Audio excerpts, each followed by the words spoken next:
நண்பர்களே எல்லாருக்கும் வணக்கம். நான் உங்கள் நெல்லைவேலு பேசுகிறேன்.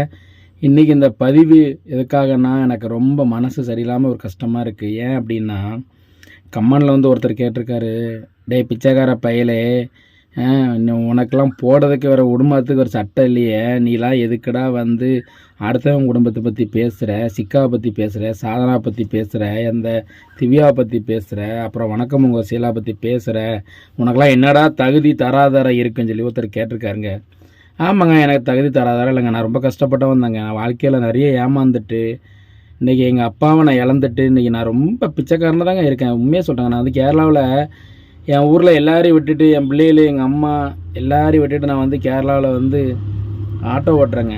சரியா, நான் பிச்சைக்காரன் தாங்க. உண்மையாகவே எனக்கு போடக்கூட ட்ரெஸ்ஸு இல்லை, சட்டை இல்லை, என் ஃபோனு கூட நல்ல ஃபோன் இல்லைங்க, கேமரா கூட சரியில்லாத ஃபோனை வச்சு தான் நான் வீடியோ பண்ணிக்கிட்டு இருக்கேன். ஏதோ மக்களை நான் ரசிக்க வைக்கிறேன், சிரிக்க வைக்கிறேன். எனக்குன்னு அன்பு அன்பு உள்ளங்கள் எனக்குன்னு ஒரு 3500 பேர் இருக்கீங்க அப்படிங்கிறது எனக்கு ரொம்ப ரொம்ப சந்தோஷம். அது ஒன்று தான் எனக்கு. மற்றபடி எனக்கு பணம் சம்பாதிக்கணும் அப்படி அது இது அப்படிலாம் எனக்கு எதுவுமே கிடையாதுங்க. யாரையும் நான் ஏமாற்றுவது கூட கிடையாது. என்னையே தான் நிறைய பேர் ஏமாற்றிருக்காங்க. நான் தான் வாழ்க்கையில் நிறைய ஏமாந்துருக்கேன். நம்ப வச்சு மனசில் ஆணியை வச்சு நெஞ்சில் குத்துற மாதிரி சத்தியமாக சொல்கிறேன். அப்படிலாம் என்னை ஏமாற்றிட்டு நிறைய பேர் போயிருக்காங்க.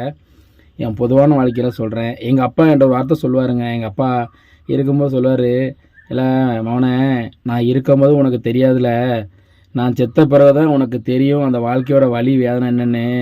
எல்லாருமே பேசவங்க வேணாம், உன் முதுகுக்கு பின்னாடின்னு பேசிட்டு உன்னை முதுகில் குத்திட்டு போயிடுவாங்க. பார்த்து சுதாரணமாக பொழைச்சிக்கடா மவனே அப்படின்னாரு. இது வரைக்கும் ஆச்சு. எனக்குன்னு 4 விவரங்கள் வந்து இவங்க இப்படித்தானோன்னு எனக்கு தெரியாது.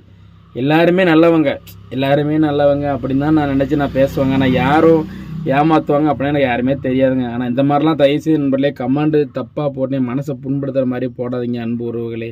சரியா, நான் பிச்சைக்காரன் தாங்க. நான் பிச்சைக்காரன் தான். சரியா, நான் பணக்காரெல்லாம் கிடையாதுங்க. நான் பிச்சைக்காரராக தான் இருப்பேன்.